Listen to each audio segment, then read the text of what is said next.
பூலோக வைகுண்டம் என்று அழைக்கப்படுவதும் 108 வைணவ திருத்தலங்களில் முதன்மையானதுமாக விளங்கும் திருச்சி ஸ்ரீரங்கம் அரங்கநாதர் சுவாமி திருக்கோவிலில் பூபதி திருநாள் என்று அழைக்கப்படும் தைத்தேர் உற்சவம் இன்று நடைபெற்றது.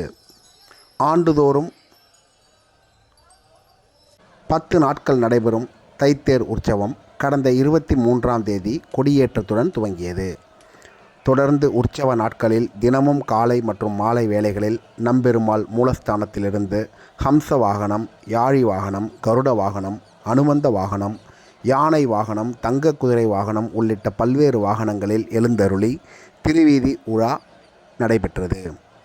திருவிழாவின் முக்கிய நிகழ்வான தைத்தேர் திருவிழா 9ஆம் நாளான இன்று காலை வெகு விமர்சையாக நடைபெற்றது. அதிகாலை நம்பெருமாள் மூலஸ்தானத்திலிருந்து புறப்பட்டு தைத்தேர் மண்டபம் வந்தடைந்தார்.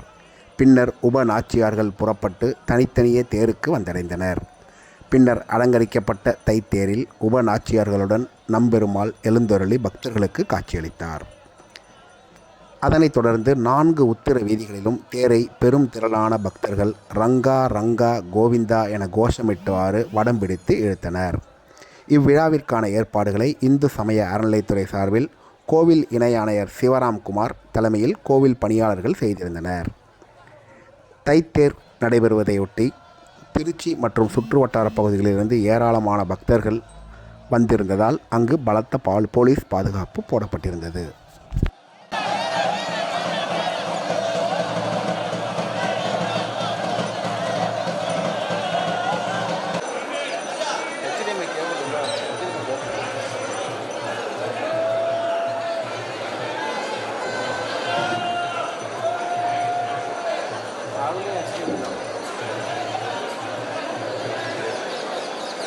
Iya.